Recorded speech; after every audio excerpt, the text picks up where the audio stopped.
Welcome back to one of my favorite sports podcasts, Frizz and the Grizz, with your host Trudeau and my guy, Keith Frizzy Frizz.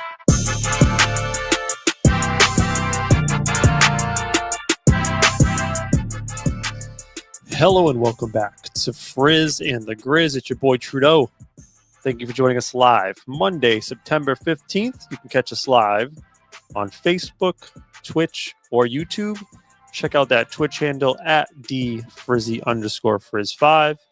And if you're only catching part of the show today, catch the whole thing tomorrow on podcast. Apple, Spotify, all those good places. Hook your boys up. Remember to rate, subscribe, and review. Good show for you today. Going to be a lot of football. I'm going to be honest with you, the front end. We're going to do a fun segment that I personally love. I don't know how you feel about it, D. Is This Anything? Where we analyze some numbers. We're going to specifically focus on the NFL season.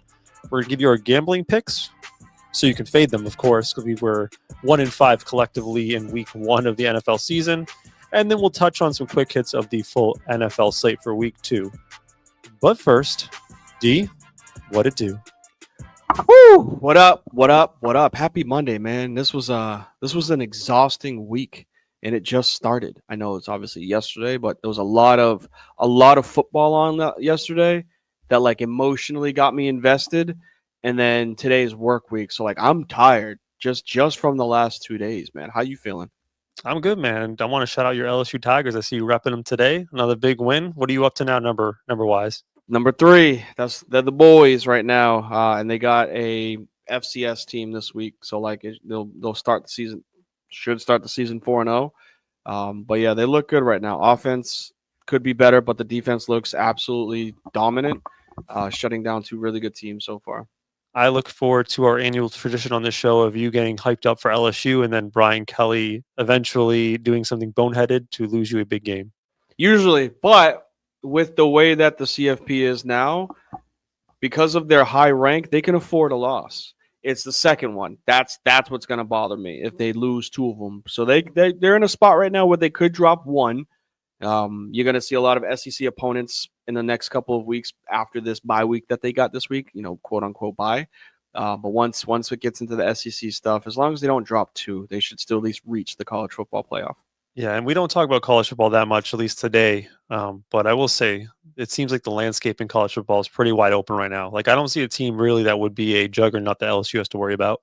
There's no such thing as the number 1 dominant team in college. The landscape has changed with NIL, where the talent has just been spread amongst different teams evenly to an extent. Ohio State obviously has the biggest bag. They have the most expensive roster, and I know if there were like a salary cap.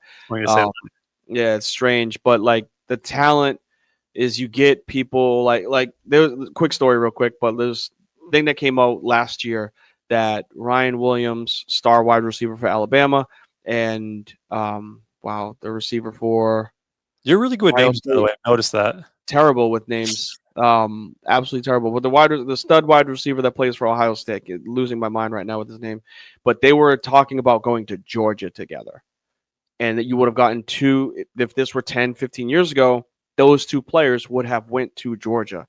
But then Alabama says, hey, we'll give you X amount of money. And, what did I say was Alabama and Ohio State goes, we'll give you X amount of money. And they go separate ways instead of both going to Georgia. So it's just money talks nowadays. Before we move on to the NFL stuff, quick question, yes or no? Are you now into the NIL stuff? You were so against it before. I'm still against it because it's a salary cap war. No, I'm dead serious. Like I accept it. I understand that it's just part of the game. Like I'm not mad, but it's one of those like I don't want to see. We talked about Nico, right? Off air. We're not going to go down that route, but like that is what I don't want to happen. And it can happen, and it will continue to happen. There was a player for UNLV last year that started it, and then it happened to Nico this year. So it's like you're going to get these types of stupid decisions that kids make because it's money related. You really didn't have that type of thing happening when it was just a regular transfer, and then you had to sit out a year because you transferred. So still a hater. Just checking in. I love it. Let's move on to our first segment.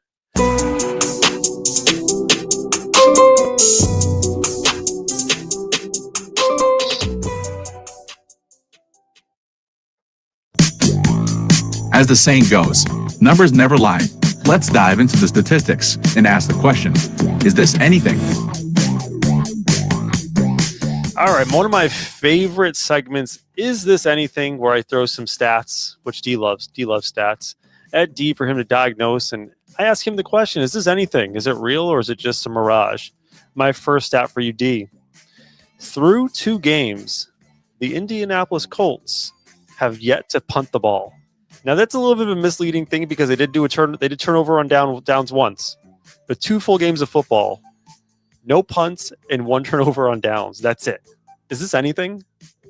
It is because in the Ding! I got a little ding for you if it's a good one, of course. I don't have it. I'll give you a yay. there we go. That works. It is because we're seeing on weirdly enough, we're seeing somebody go from Danny Dimes and dropping stupid passes to the defenders to what I heard yesterday, and it was hilarious, into Indiana Jones. By the way, respect that man because he's now goes by DJ on his team. Okay. Cool. Good for him. He's cool. But Doug, I heard this nickname yesterday for him. Somebody called him Indiana Jones, and I was like, "That's fucking clever." Like, he's got good, positive nicknames now. But Daniel Jones, the last 2 games, he's not like setting the world on fire, but he's making the right play. Right, he's making the right pass at the right time and getting his team either into field goal range and scoring, or they score a touchdown. So yeah, I would say that is something. You don't go to 2 full games, which I think the stat we talked about last week was Daniel Jones was the first quarterback since Peyton Manning in 2015 to have a game where he went the entire game and scored on every possession. He's the first quarterback to do that. So I'm not saying he's MVP, but if he continues this type of play, the Colts could threaten the Broncos for that division. The Colts are not in the same division as the Broncos. You know what I'm saying, bro? They just played them. I'm sorry. The Texans. Throw it the Texans. Yeah, the Texans, Jaguars, and the Titans. Those 4 teams. Yeah. I think it's something. The Colts' offensive success. Mostly, I do love the story of the rejuvenation of Daniel Jones, the new guy, Indiana Jones, the new nickname. I love it.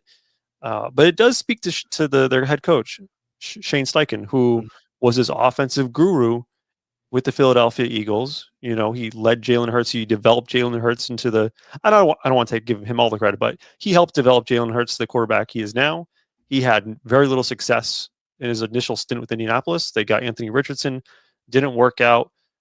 This is kind of like the fruition of this man's offense coming together with a quarterback that nobody thought was worth a damn, and their receivers. You know, Michael Pittman went into witness protection for a couple of years. He's back. They have an excellent tight end, right? Tyler Warren. I like what this team's doing. They got a feisty defense, an offense that is fearless. And I think what was most impressive was when Daniel Jones was staring down one of the best defenses in the NFL, he was able to put together a drive for a game winner. Granted, you know, we can talk about the controversy there, but I think it is something. I think the Colts are a legitimate threat to win this division. And I mean, we're speaking right now during Monday Night Football. I think last time I checked, the Buccaneers were up on the Texans. So they could be standing firmly atop this division after 2 weeks. Yeah, and I don't think that was the expectation for the Colts. I think they wanted to play and get a couple wins here. They went into the season thinking that Richardson would beat out Daniel Jones to be the starting quarterback. And then once they realized he's really that bad, they flipped their script and they went into, all right, let's try to win mode versus let's try to develop mode. And this is what you're seeing. You're seeing an offense kind of just play without they're playing with house money now because Daniel Jones wasn't supposed to be the starting quarterback. You weren't supposed to start 2-0, potentially 3-0 because you're bringing on the Jags next week. The Titans next week, a division game that you could take a big lead in that division itself, especially if the Texans lose tonight. And I see Daniel Jones. I think of him in a similar ilk as Anthony Richardson, just because of like what their potential skill set could have been.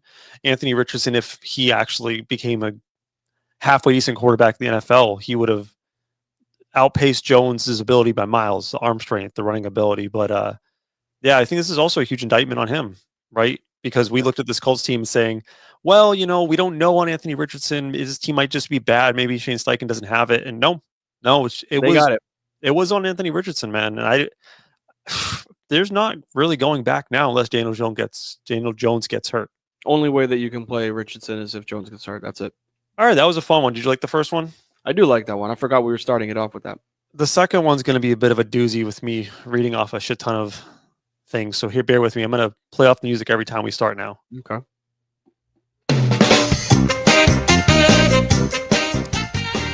I don't have that first music saved anywhere, so we just got to switch it after that one. All right. Is this anything number 2 for you, D? Bear with me. Over the past 10 years, these are the quarterbacks that were taken number 1 overall. 2024, Caleb Williams. 2023, Bryce Young. 2021, Trevor Lawrence. 2020, Joe Burrow. 2019, Kyler Murray. 2018, Baker Mayfield. 2016, Jared Goff. 2015, Jameis Winston. These are the top 4 quarterbacks, I think we would agree, in the league right now. Lamar Jackson, pick 32. Josh Allen, pick 7. Patrick Mahomes, pick number 10. And Jalen Hurts, pick number 52. I know it's a lot to digest, a lot of numbers. D, is that anything? Yes. That 100% is. You want me to explain? I'm waiting for the Go for it. Yeah. Oh, I'm sorry. My apologies. Yeah. Better producing than me. The reason why this is something is because talent can only get you so far. Organization, structure matters more than the talent that you're bringing in when it comes to the number 1 pick, with it being a quarterback. There are a handful of guys that can flip an organization. It is Joe Montana. Steve Young inherited it, so you can't say him. Maybe Troy Aikman. I don't think the Cowboys are really anything in the 80s before they won theirs. And you got Peyton Manning, you got Tom Brady. There really isn't anybody else that you can say if once they got drafted, they were able to flip a shitty team into a good situation. Those names you talked about with the draftees, with the first overall picks, and then I'll talk about the others. The first overall picks, they all went to shitty teams, not established organizations. You're talking about the Bears. You're talking about the Bengals. You're talking about the Cardinals. We're talking about the Carolina Panthers. Teams that have historically been very, very, very bad, right? Baker Mayfield, where did he go before he was at Tampa? Browns. The Browns. Like, we're talking about historically shitty organizations. Now, Jared Goff, he went to the Rams. We saw him go to the Super Bowl. Better structure, right? That's McVay. That's the Rams, who were a good team. Even when they had Bradford, and before that with Kurt Warner, they were a good structured team. Now you flip it to the guys that got drafted later into the rounds. Lamar Jackson, Joe Flacco was already there. Not saying Joe Flacco's a Hall of Famer, but they won a Super Bowl. Patrick Mahomes, Alex Smith was notorious for getting that Chiefs team to the AFC Championship. Mahomes finally got them the Super Bowl.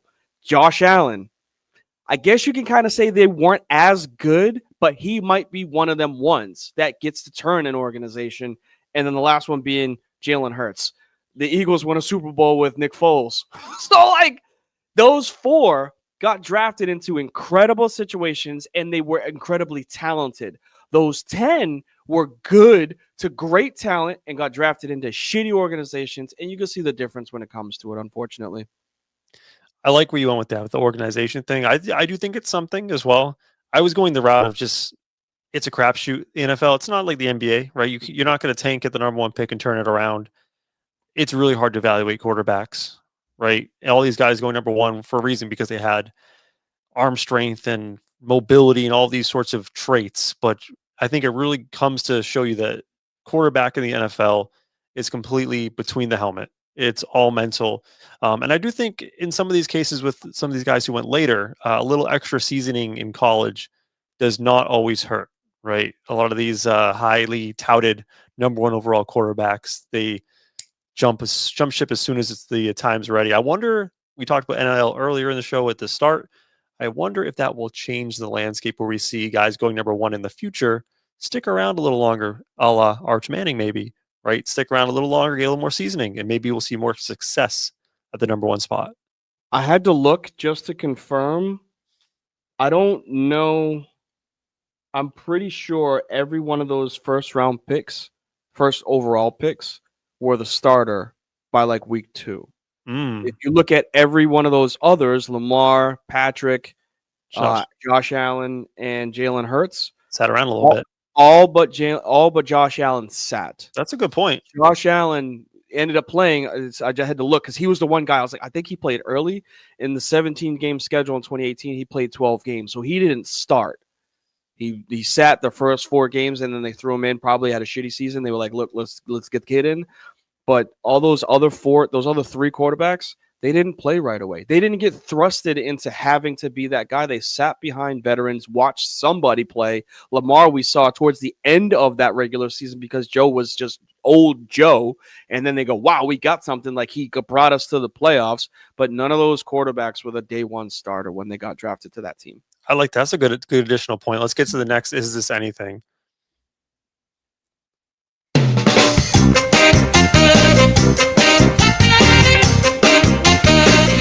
All right, here's another one for you, D.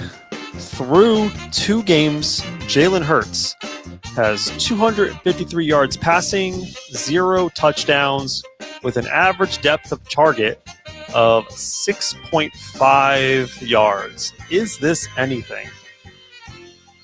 Absolutely not. I knew you were going with that. Let me hit you up with the sounder.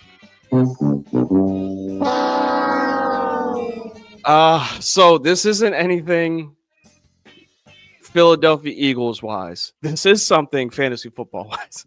But if we're talking about strictly the, in between the lines on Sunday and maybe Monday if they play, absolutely not. And you want to know why? Because Jalen Hurts is a dog. And I don't know if you heard the sound, the on the field skirmish between him and Chris Jones.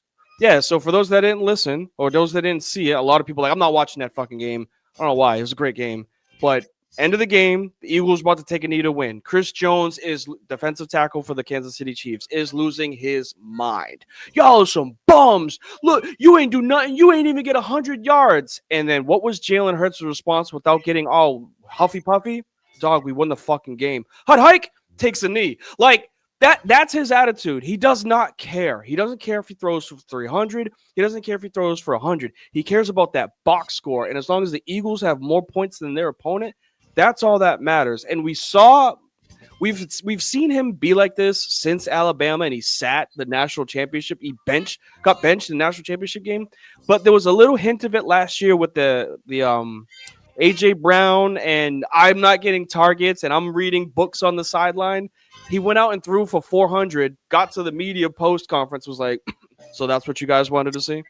And it's like, he doesn't care. Like, he could do it if he needed to. We saw him throw for 400 in a Super Bowl. He doesn't have to. His game is to go out there and win the game. That's all that matters to him.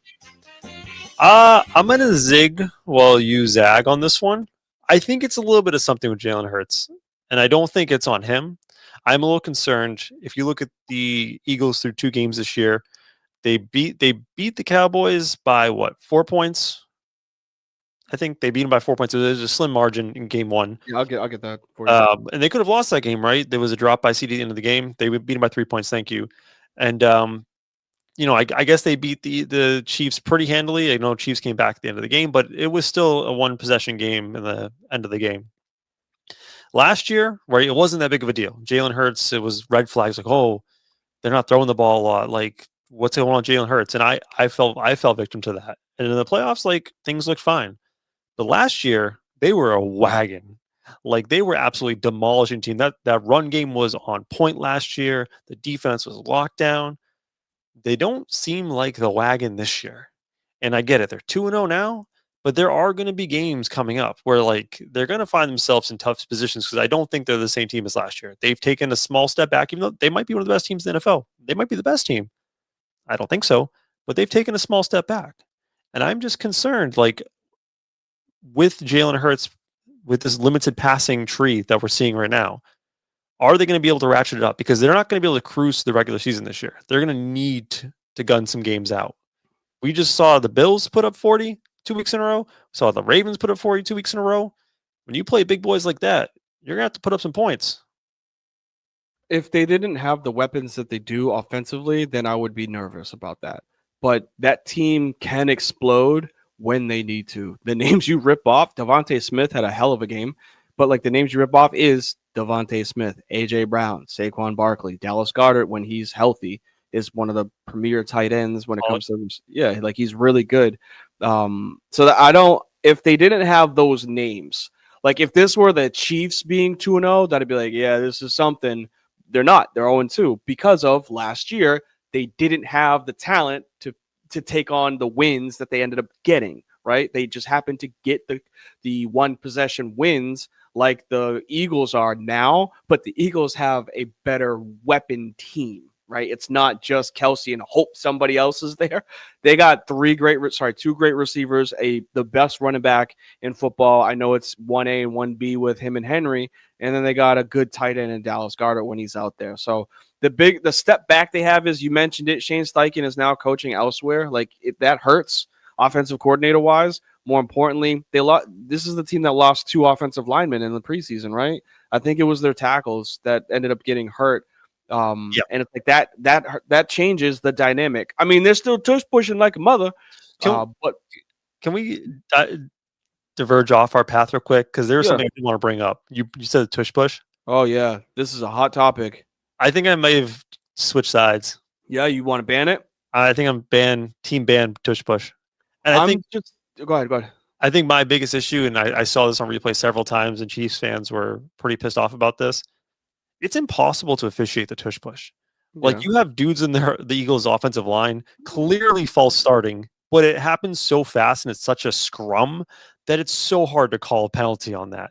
And like in that type of physical play where you're just trying to get half of a yard, that little half second get off the ball, if you're the offensive player, and the defense is staring at the balls, they're sitting back on their heels still. Dog, you can't be having that. That's clearly a penalty. It's clearly an advantage. And if you're not going to officiate it correctly, if you can't officiate it correctly, we can't be doing this anymore. That's the part that I can't get on the banning side, though, because you can limit it if they actually officiate it the right way. It's such a bang thing. It's so hard. I'm not even talking about the false starts. I'm talking about the lining up off sides. That is clear where there are multiple people. There are eagle eye footages of like, and this isn't like, I'm not a Eagles basher by any means. I'm pro keep it. If you can't, like, we see every college team in college try it. They suck at it. There are NFL teams that try to do it. They're terrible at it. Like, the Eagles are good, right? So like, I don't want to ban it because they're better than everybody else at doing it. But there are still images of, I think I'm looking at it right now. Cam Jurgens is the center of him being like his helmet all like completely over the football. That I don't like, because as a defender, you can't be in the neutral zone. So you have to give that space. And you just talked about like everything for football. The inches that we need are everywhere around us. Like, it's an inches game. And that small difference of I have to play on my back foot while you get the advantage of going forward. Yeah, that I'd be like, just throw the flag if you see that the offense is lining up in the neutral zone. And then you limit, they have to back up. Guess who gets the advantage now? The defense. Yeah, I'm not like don't do the tush push because you can't stop it. It's more of like, hey, if we can't even get this officiated right, it becomes too much of an advantage. Two quick things before we get back to the thing. Yeah. The actual segment. The Mac Jones tush push from the weekend was hilarious, where his tight end picked him up and like literally lifted him up over the line. And then secondarily to that, have you heard this story? The late great coach Mike Leach, Yes, Tech coach, innovated the air raid offense. He was there with Graham Harrell. He's a bit of a kook, Mike Leach. Very much. Before the tush push, he had an innovative idea, and I don't know if I can say this on the podcast, so I'll say it anyways. His idea was, and this is legitimately from Mike Leach. Oh, I know you're going to go with this one. He wanted to line up a little person in the backfield and give him the ball and have a big person throw the little person over the line of scrimmage for a first down. That's fucking brilliant, Mike Leach. Dude, that was before tush push. Mike Leach will always be in my mind one of the greatest football innovators. Yep. Yeah, Mike Leach is a hell of a mind. We'll say that. All right. Our next is anything. Let me tee up the music.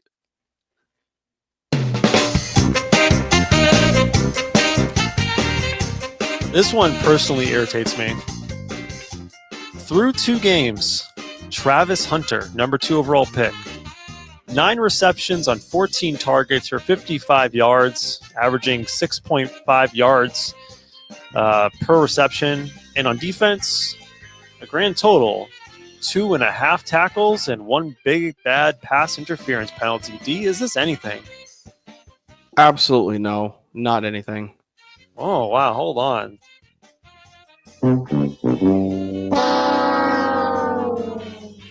So I love that he got drafted as a dual threat.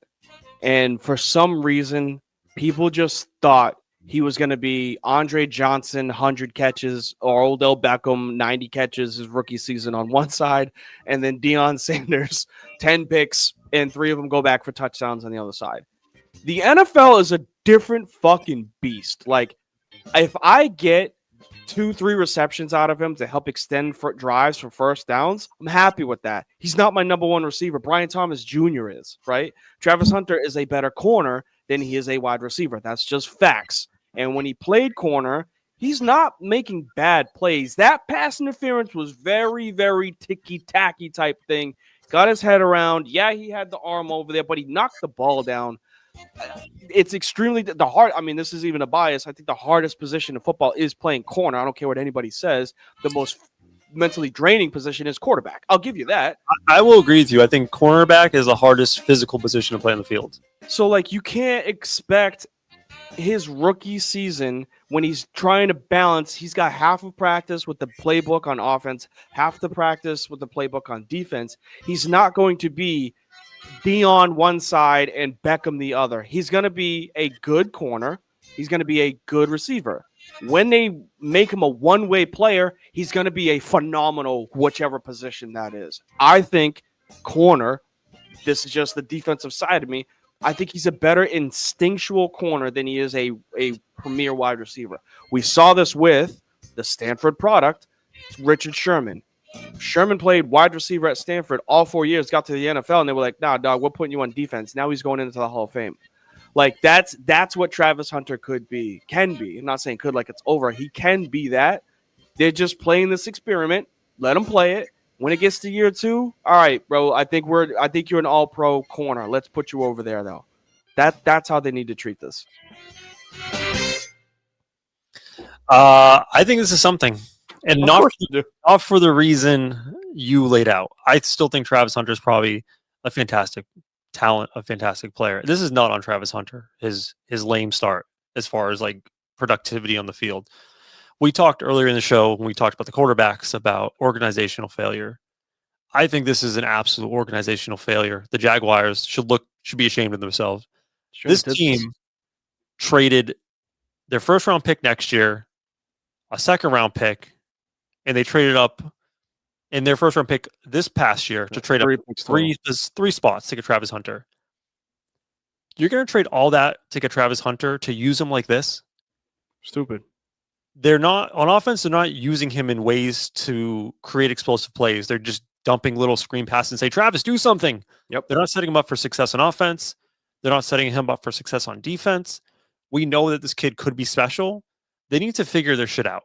I would propose just pick one side of the ball to focus on year 1 and just become a professional at that and excellent, and then expand in year 2.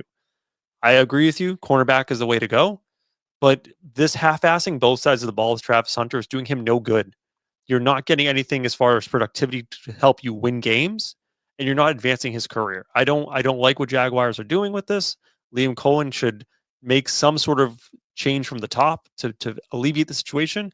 But as of now, Travis Hunter looks like the biggest disappointment in the draft, and none of it is on him. You said a line that is so true. They are now I can't even remember. No, they're not advancing his career. They're not like that. That is key with this type of special talent because he has all of the physical, athletic attributes to be dominant at one of those positions. And he's a dog. He is like, and he's a go-getter. Like, I don't care what, like, if you guys or gals that are listening or watching us, if you didn't see the pass interference from yesterday, go watch it. He played the ball the way that I want my corners to play. Physical, hand on, get your head around, knock the ball down. The referees called it a flag because he got his hand on him. So whatever. But that type of play, that's what I want my corners to do. I'll take that 9 out of 9 times. And if they throw the flag on the 10th, whatever, dog, you played great. On offense, you just said it. They're throwing 2-yard hitches and say, go do something with it. That's not his game. He's not an exceptional route runner. He's great with separation and going to get the ball. So put the ball in the fucking air and have him go get it. Mind you, when Trevor Lawrence makes a decent throw and the receiver Diami Brown drops it, he's got a dumbass coach on the sideline hit him in the chest. Did you see that? Yeah. Like random second down in the red zone. Like this ain't college. This is the pros. Like you got to hit him in his chest. And Trevor Lawrence is like, dog, shut the fuck up. I'm trying to win the game. Like, and they end up losing. But like that, you can tell that's shitty organizations. They just do dumb things. And there's no blame that's going to go around. It's just coaches get fired, quarterbacks get paid, corners go somewhere on this corner, wide receiver goes somewhere on their second contract. That's what's going to happen with this team. I don't know how new the GM there is in Jacksonville. I don't follow. I think they may have cleaned house and got a new GM. But like, if they go 6-10, or it's a 17 game season, 6-11, 7-10, and their first round of draft pick they traded away becomes super valuable next year. Mm-hmm.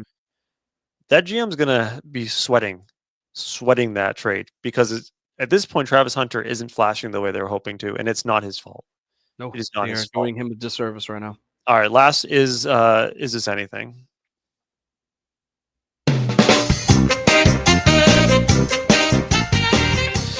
D, through 2 games, the Green Bay Packers have never trailed in either games. To add to this, once the Green Bay Packers have took a 2-possession lead in a game, they have yet to give it up at all. Zero sweat for this Green Bay Packer team. D, is this anything? This 100% is something, yes. Packers are going to get on a roll. Not that they haven't, but being 2-0 and then the schedule that they have in front of them, yes, this is something because they got the guy that you want to have on your team when you have the lead. That's Micah Parsons. And not only is Micah Parsons that dude because he's just one of the better disruptors on any NFL team, he's making Rashawn Gary better. He's making Colby Woodson better. He's making Devontae Wyatt better. For those that may not know those names, Quay Walker has stepped up. Those that may not know those names, those are the other interior and exterior linemen. Those guys are playing their asses off, like sprinting.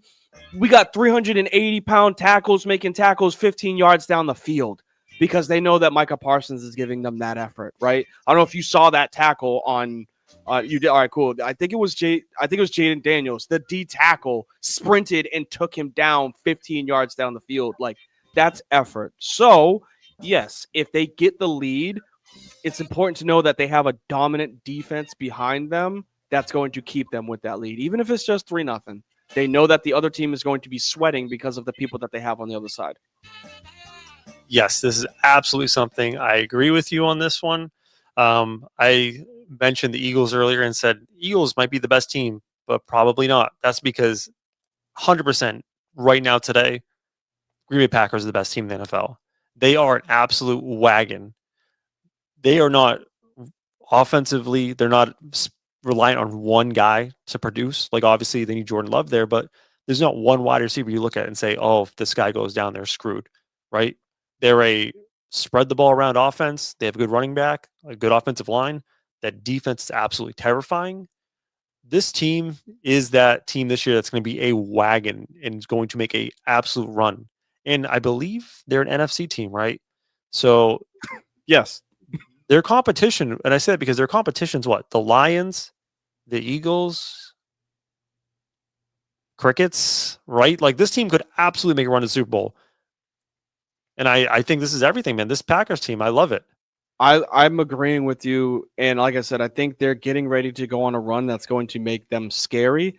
I'm not ready to coin them as the number one team yet. I don't take champions out until they are not the champions anymore. The reason being is we've seen a really good Jordan Love, but we have also seen an unhinged, very, very bad Jordan Love. Do I think that's going to happen in the next couple of weeks? No. They got the Browns this week. Should be a win. They got the Cowboys with Micah Parsons returning to Dallas. Yeah, I'm going to go ahead and chalk that up as a dub. Probably Parsons might break the sack record if that's the case. If they don't triple team him, he's probably going to break the sack record per game that game. And then you got the Bengals and the Cardinals. Bengals without Joe Burrow and the Cardinals. So they have a chance to be the best team after this run. If we touch back on this in week 6 and they're 6-0, I would say, yeah, they're the best team. Even if the Eagles are 6-0, I will say they have surpassed them because of the way that they have a talented offense running with their defense versus, like we talked about earlier, the offense for the Eagles can explode. They just don't need to, and they have a really good defense. So, yeah, I would say I'd give them maybe the crown if they run the table here and they look as good as they have the last couple of weeks. Plus, with Green Bay, right, if they stay this wagon and start rolling off wins, that is a place you absolutely – we talk about Buffalo and the AFC. Green Bay is a place you do not want to have to go on the road and travel to in the playoffs. It's cold. The fans are phenomenal. This history that they have behind them, like it's not a fun place. No matter who's behind center, it's not a fun place to play on the road. What a great trade for the Packers getting Micah Parsons. Phenomenal. Phenomenal. Good job, Cowboys.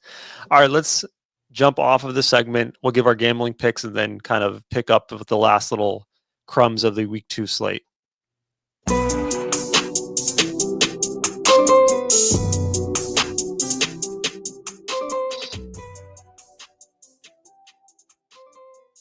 Comes the money. Here we go. Money talk. Here comes the money. Money, money, money. Dollar, dollar. Dollar, dollar. Cheating, bling, bling. All right, if you want to make some money, fade these guys. Week 1, not great for you boys. I went 1-2 on my gambling picks. D went 0-3. 1-5 as a show. Not great, but I feel like a bounce back is coming this week.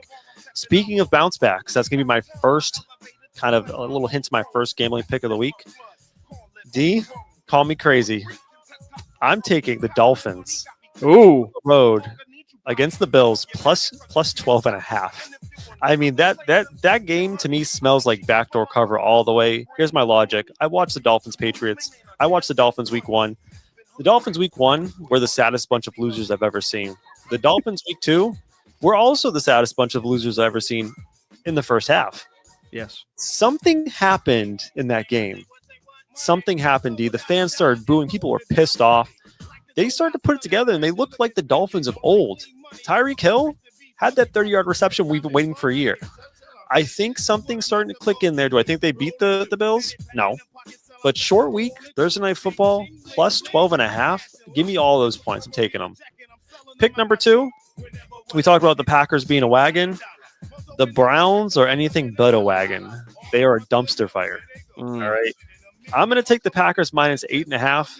The Browns just came off an absolute shellacking against the Ravens, so I know teams can hang big numbers against them.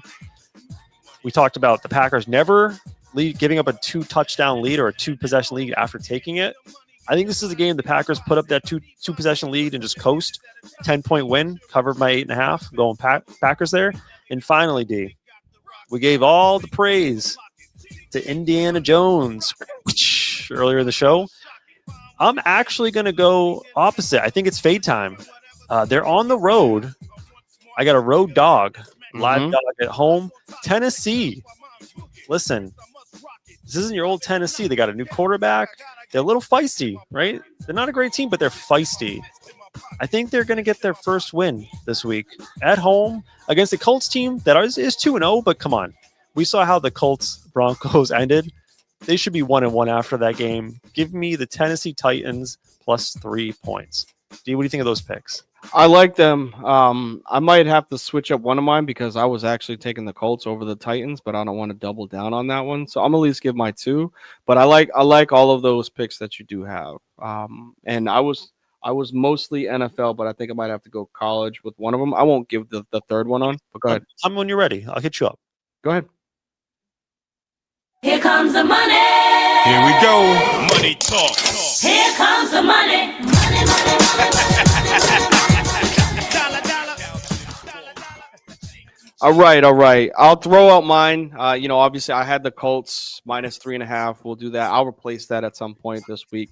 But I'm gonna go with them. I'm gonna stick with that. I think the Colts actually will be able to cover on this one. I think that you see a touchdown or a 4-point lead, 4-point win. One of those, like, it's 17-20, and then the Colts score to make it 24-20 to end the game, right? Like, I see that being a final score for that. I'm actually going, and I know this is a route that people might not want after the news with Joe Burrow.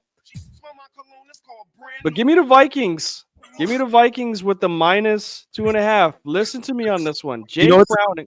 Do you know what their Go ahead. quarterback is with the Vikings? Yeah, that's why. Listen to Okay, me. okay, keep going. Listen. Let the man The cook. The Vikings at home. If this were in Cincy, I think it'd be different. Who doesn't love a great comeback story? If Carson Wentz can go out there and win over that crowd with JJ McCarthy being out, it's not like they don't have Justin Jefferson out there. It's not like they don't have Aaron Jones, right? Like they still got offensive players, and we know that Carson Wentz was at one point in his career an MVP caliber quarterback. Fresh off of a Super Bowl a couple years ago where he backed up Mahomes. Like, let's just see if kid can cook, right? I think there might be some magic for the Vikings to win and derail how bad Jake Browning looked as a quarterback. And let's just see. It's a home game. Can I give you a little alternate for that one? Yo, what's that? Parlay. Jake Browning, 1 interception. Carson Wentz, 1 interception. It's gonna happen. Probably, but like the Bengals defense isn't all that good. So like I'm not stressing about the defense. I just think the Vikings have a better offense because of their quarterback versus. Yeah, what's that? You're like, no one can be as bad as JJ McCarthy. So I'm gonna go with the Vikings. Go ahead. Your third Last one from me, and this is a strange one. I don't know if like this is just because the boys are on the road. But give me the Cowboys +1.5 against the Bears. Look, do I think the Cowboys are a playoff team? No. Do I think they're a Super Bowl contender? No. But I think they can beat the shit out of the Bears. The Bears are 0-2, and their offense does not look great. Like Caleb Williams has made some questionable decisions. He's not throwing the highest percentage for completion percentage that he could be. He's missed some throws, especially to Rome. He had a great second half last week, but I think this Cowboys offense is going to put up points. I don't know if Chicago has the ability to put up the same amount of points. And it ain't December yet. It ain't January. So, like, it's not like the weather plays a factor. This is a random 4:00 game in Chicago. I think Dallas goes in there and they put up 3, 4, 5 touchdowns. That one I thought about. I stayed away from that one because I don't know, something about the Bears. I feel like with the NFL, you see ups and downs, zigs and zags. It goes back and forth. I feel like the Bears are due to have like a breakout game. They are, but and I'm a pro Caleb fan, but he's missing throws that you just cannot miss. And that comes back to bite you in the ass in a situation where Javonte Williams has been running his ass off in Dallas, right? Like he looks pretty damn good. He doesn't look like the back that was in Denver that they cut, right? He looks like an explosive running back. And that CD is good. There's still some issues with the homeboy from Pittsburgh. Can't remember his name. What's his name? Thank you. He looked nice though too. When he's engaged, but when he's not, he's a little punk. But if he can stay within the system, look, Dak put up numbers. He can put up numbers. He can lead the game-winning touchdowns. I see this as the Cowboys getting 1.5 on the road. Yeah, man, like I start it damn near being 2-0 when the game kicks off. They score a touchdown. Now I'm up 2 possessions. Yeah, I think I like that one. All right, so we'll see how this ends up. Hopefully we go 3-0, both of us, and redeem ourselves after a rough week 1. But betting the house on Dallas this week. I like that. Where are you going to be recording next week when you're not in the house? Oh my God! I'm glad you actually just said that. Good segue for it. We might not be out next week. I think the girls will sleep. Surprise vacation for the girls. Hell yeah, man! Let's do that. I might not be here next Monday. All right, I feel you. Let the people know. Let me know live on here. All right, let's wrap up week 2, shall we?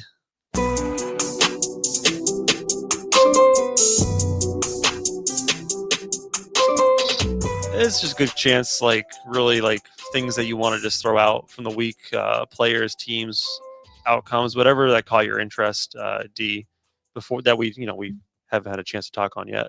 Yeah, teams that haven't been spoken about on some of these things. You don't have to just like rat-a-tat-tat if you don't want. No, I'll pick one game, or at least one, and then you get the other. You mentioned how bad the Browns were, obviously. I'm gonna look at how good the Ravens are.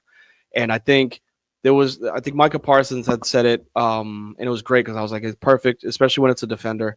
Is look, you can go out there and have 2 MVP quarterbacks play their asses off. But if the defense gives up 42 and your offense only scores 41, you lose the game. Lamar Jackson's going to go out there and do his best for that offense Ravens defense just has to pull their weight behind it. So I look at it as this team, this Ravens team, back-to-back weeks has put up, 80 points. 80 points in 2 weeks. That's good, right? So like they are a 1-1 team, and there's stats and analytics. They got Detroit this week, but they're at home against Detroit. This team, even against these tough opponents, the Chiefs the week after, then they got the Texans and Rams. I don't see them being a team that they look at and go, oh man, like they could be 2-2, 3-3 after this run. I think they could be 6-1, honestly, and run the table after losing to the Bills, because that Bills loss could propel them. I think we know how good they are, and they'll continue to get better as the season progresses. My first one, Cardinals 2-0. Man, that team is just waiting to crash down to earth. They are looking to give games away. What do they have? Like a 17-point lead going into the fourth quarter against the lowly Carolina Panthers, and almost threw it all up back. Like I like Kyler Murray. I think he's fun to watch. He can do some really cool stuff. But man, I don't want to say you can't win with the guy, but it just seems like Kyler Murray-led teams, he'll always find a way to do something really boneheaded to let a team back when they're ahead. And this team in general, super fraudy to me. I also wanted to shout out special teams this week. What a week for special teams. Not kicking, but maybe special teams. Well, it's been a weird special teams week in general. So like kicking, we've seen a plethora of missed extra points. Like, I don't know why that's so difficult now. We've seen maybe the greatest kicker I've ever seen in my life. Fucking Aubrey. Oh my God. Brandon Aubrey. Do you know his story, by the way? Wasn't he a Canadian soccer player? He was a soccer player who just tried out for the Cowboys one day and just becomes the best kicker in the NFL, booting 63 yards. No problem. That could have went for like 70. He hit the fucking net. Oh, he's amazing. What a kick. Amazing. And I hate kickers, but I would have tipped my cap to you, Brandon Aubrey. Like, good shit. Patriots and Bills. Patriots and Bills, Patriots and Dolphins. I had a chance to watch that back-to-back return touchdowns. The punt return by the Dolphins, deflating the Patriots, and then immediately kickoff return by Antonio Gibson. And then finally, the Steelers with special teams gaffes. My guy just forgets if you touch the ball on a kickoff, it goes in the end zone. It's still alive, my dude. He just stopped. He looked at the sideline like, "What are you guys yelling at?" They're like, "Go get the ball," and he's like, "No, we're good." Like, not dog, you're not. No, you're not good. Go get the ball, and he just lollygagged to the sideline after. And it's like, dude, yeah, that was one of the biggest mental brain farts I've ever seen on the football field, ever. That you allowed yourself to touch the ball. I can see if it bounced over his head and he got confused with the way that the landing zone rules are, because they tried to explain that on the broadcast. They were like, oh, well, if it lands here, it's an automatic touchback in here. And then they were like, oh, wait a minute, the ball hit him. Everything that we just said, forget about it, because he actually touched the ball and then didn't go get it after. It's insane. And then I'm remiss to not mention the Colts-Broncos ending, where the Colts were dead in the water. The Broncos get a stop. It's a 63-yard field goal attempt, short and to the right. It was a complete gaffe. It was never good. It was never going in. Broncos are celebrating, but there's a flag on the field because some guy bumped into the snapper, or leveraged himself into the snapper or something. Yes. So, and this was a tough point, and I'm glad that, and I know Ty, he's not listening, but if he gets a chance to, I'm sorry, it's your team, because he messaged and he sent it. He's like, apparently this is a flag, and I was like, it is. For those that don't know, the leverage rule isn't just was it Chandler Jones? Chandler Jones was the freakish athlete, right? Mm-hmm. That played for the Patriots. He leapt over the line and blocked the field goal. You can do that. You cannot touch your player or the opposing team's player when you jump. If you do, that is a flag 100% of the time. And unfortunately, what the Broncos did is they jumped and landed on their lineman. It's like, well, you can't do that. So, I don't like it for you guys that don't know the rules. I'm sorry that it's hard to understand, but it's a flag 1,000% of the time. You just can't do that. Just a reminder to the audience, that's why they say it's 3 phases: offense, defense, and special teams. That special teams part does count quite a bit. 100% does. You're the Cowboys, and you can get a guaranteed 3 points just for getting 30 yards on a drive. 3 first downs, you get 3 points. That flips the way that you play your game. Trying to think if there's anything else I want to shout out before we jump off. Might be Oh, his and pick or just something one like last thing is, as a Bucks fan, I'm a little nervous now. I don't Okay. know about the game tonight, but the Falcons are the real deal. Like they pushed us to the brink week 1, and they showed their muscle in week 2 against. I know JJ McCarthy struggled, but this Falcons team's no joke, man. Like they have a fun as hell running back to watch, and Bijan Robinson. They have some good skill guys, and Michael Penix again, like we said last week, he's the real deal. This team is good. I think they're a playoff team. I think if they don't win the division, they will be a wild card team. Yeah, man, I think the Bucks are going to be fighting for their life to win that division this year. Penix is and always has been that guy. They waited too long to make the decision to put him out there last year with Kirk Cousins' decision. That was just dumb. And I know that a lot of people are like, what are they doing drafting a quarterback when they got Kirk Cousins? Well, Kirk Cousins is coming fresh off a torn Achilles. Like, and he's 70 years old. That's the reason why you draft a quarterback. So not to like bash on the guy that like he looked like he made Art Rooney was like, what the hell are you doing? Penix looks good, and he's not making dumb decisions. Is he out there throwing for 7 touchdowns per game? No. But he's out there being very accurate, 64% completion percentage, and he's making sure that he's not making bad or dumb mistakes. No turnovers this season. His turnover that he had last season was a pass that he hit Kyle Pitts in the chest, and the ball flipped up and he got an interception. So, like, the one interception he has wasn't even his fault. Like, it was his receivers that he hit in the chest. So I'm not sleeping on how good the Falcons can actually be. I was hoping that they were bad, because it's the closest professional game that I could second closest professional game that I could go to try to catch a Falcons Saints game in that beautiful stadium. But no, those tickets aren't going. They're not going down anymore. They have their guy. They have their offense. If that defense can stay afloat, because they usually get dipped with injuries, they're going to be a fun team to challenge in the NFC South. Someone should hit him up, the Falcons, for Kirk Cousins. I'm looking at the Vikings. JJ McCarthy's out for several weeks with a high ankle sprain. If who's their backup? Oh, you mentioned Carson Wentz. Carson Wentz. If that doesn't go well, I mean, Kirk Cousins isn't great, but like he's better than a lot of backups that are coming into the league right now. Like there's a lot of injured quarterbacks at this moment, and he could be useful. I could see him going to Cincy before he goes to Minnesota. Browning's not bad too, though. Browning is terrible. Okay, fair enough. I thought he's not bad. He's terrible. I don't think anybody understands how bad he's been since he's gotten some wins, but he's been a very, very bad quarterback. 12-7, 12 touchdowns, 7 interceptions in that replacement that he had with Joe Burrow going down 3 years ago. This season, he's already got 4 picks. He played 1 game. Like, he played a half of a game. I think Joe Burrow got injured in the second quarter, and he threw 4. I think he threw 4 picks on Sunday. Like I said to you in a private text, and I half joke and I half mean this seriously. This is the perfect thing for the Bengals fans. Joe Burrow going out, because now they have another excuse for another year going down the toilet. Terrible. All right, let's hit up our closing takes. Get out of here. Quick and efficient show today. I love it. Let's do it. The show is coming to an end. But first, it's time to get to anything we've missed. It's closing time. 1 segment, 2 takes. Go.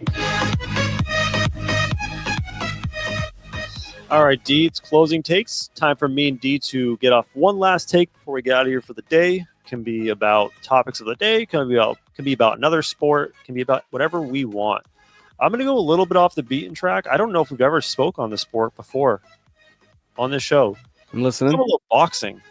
I was thinking about that route, but go ahead. Yeah, this weekend was a huge fight. Terrence Crawford, Canelo Alvarez.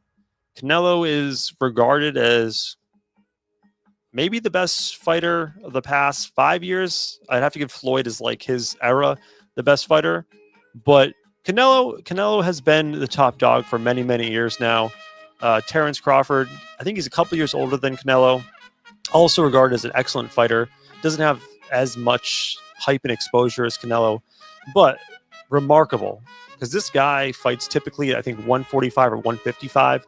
He went up 2 weight classes. He met Canelo at his weight class, which is extremely hard. Like that, usually guys go up a weight class in like 6 months. You know, they gradually build up that weight. This man went up 2 weight classes in less than a year to fight Canelo and won the fight pretty handedly.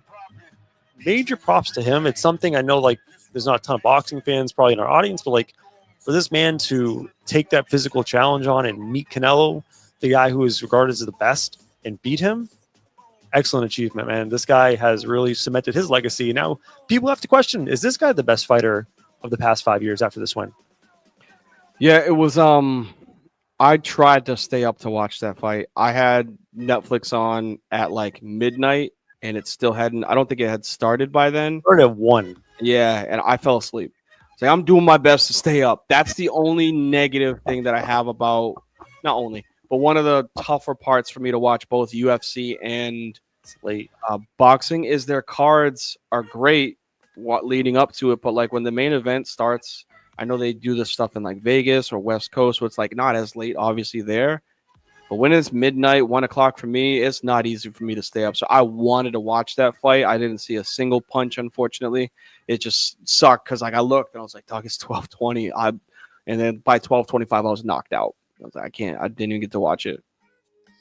All right, D, what do you got for me? I got one for I know I spoke about this. I think it was off air. If not, then I guess I might rehashing. But I want to give a big shout out to coaches standing up in press conferences because Like standing know- up physically, or what are you not just talking about? standing up, but like calling out either bad questions or taking accountability.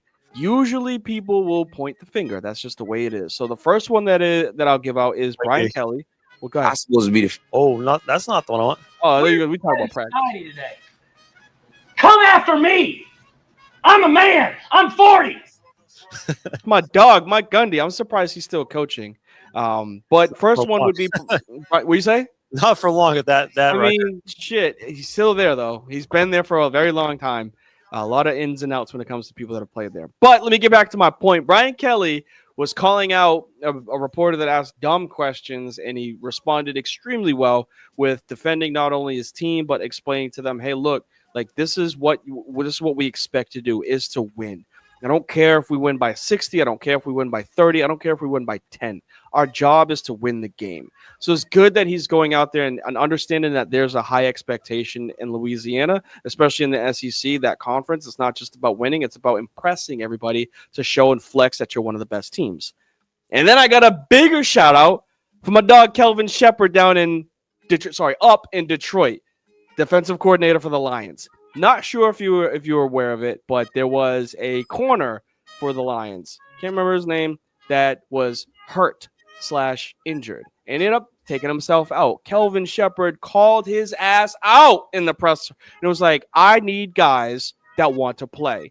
There's a difference between being hurt and being injured. I understand this is a professional sport, but if you're hurt, get off of my team.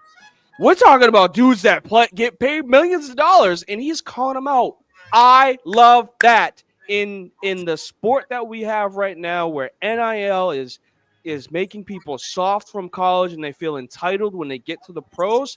Nix that shit in the bud. If you are not ready to play for my team, if you're not ready to go out there and die for your brothers, I'm supposed to die for what I love. If you're not ready to go out there and play for all 22 that are on the field, or 33 if we include the special teams, don't go on the field, right? We got people that'll go out there with a fucking concussion, broken ankle, quarterbacks that say my back is broken, but I'm taking the snap, and you want to take a playoff because you're tired?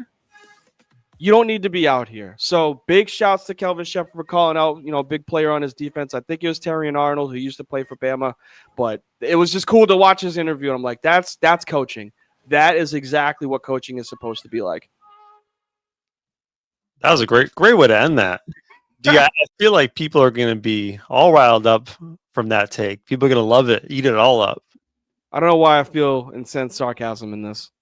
No, I feel like you're going to get a lot of positive traction on that one. Oh, you clipping this? All right, I cool. should have made you big for that one. That was a very passionate take. Well, I feel like that was very much like get off my lawn sort of thing. But it's the game, man. It's the game I love. I was supposed to go out there and die for my team. That's what I was supposed to do. Hey man, anytime, I don't care if I agree with you, disagree with you, love what you have to say, hate what you have to say. Anytime you get passionate about something, I see that look in your eyes. I love it, man. You get real fired up. That was you guys last week with your versus 5. It was great. All right, D. Good show. I liked the structure a little better. It was a little more organized, and it was free flowing. We did a great job. D, it's now your turn. Get us out of here. What are we at? Hour and 5 minutes. This couldn't have been any more efficient for you boys. More importantly, big shouts to the school that we went to, UMass Dartmouth, the newspaper for the alumni that's coming up in the homecoming alumni game. You see your boy? They put your boy in the picture. They used me and Cordasco's picture. So big shouts to UMass Dartmouth, 15 years. Y'all still posting your boy. That's love, man. I'm not going to the Hall of Fame like he is, but it's cool that you guys are still using my picture. I need to get my NIL money for that. Where's my cup? Where's my bread? Where's my little piece? Now I know why you're mad. Yeah, no, I'm kidding. But no, big shouts to UMass Dartmouth, all those that are alumni and Hall of Fame inductees. It's dope. It's more importantly, it was cool to see in the email that we got for alumni that your boy's picture was there. So good for y'all. Appreciate y'all. Love y'all. But when we getting up out of here, please make sure that y'all hit us up on all of our socials. You can find us on YouTube. You can find us on Facebook. You can find us on Twitch, DFrizzy_Frizz5. You can also find us on the hottest and greatest clips that you can see online, the TikTok Frizz and the Grizz. There's a whole lot of commotion. We love it. Comment, like, talk shit, whatever it is. We're going to defend ourselves and we're going to say your bull. What up? My favorite is in one of our clips, two people just started ripping on each other, a Bears fan, a Bills fan, and a Bengals fan over Joe Burrow. It was great. That's what we want. We want commotion. We want y'all to just keep clicking and keep us in the algorithm for all these podcasters that love to talk shit, because that's what we do. More importantly, the website's at the bottom, frizzandthegrizz.com. You can find us there if you want to find some gear. We ain't selling shit, but one of these days we might be giving stuff away. Please make sure when y'all are wrapping this up at the end of the summer and we got fall around, it is hoodie season. I love it more than anything as a part of the year. Make sure y'all take care of y'all mentals. Please make sure y'all take care of y'all physicals. Take care of y'all chicken. Take care of y'all children, and we'll catch y'all on a rebound. Peace.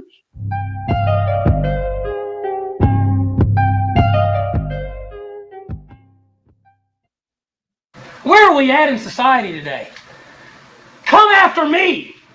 I'm a man. I'm 40. I'm not a kid.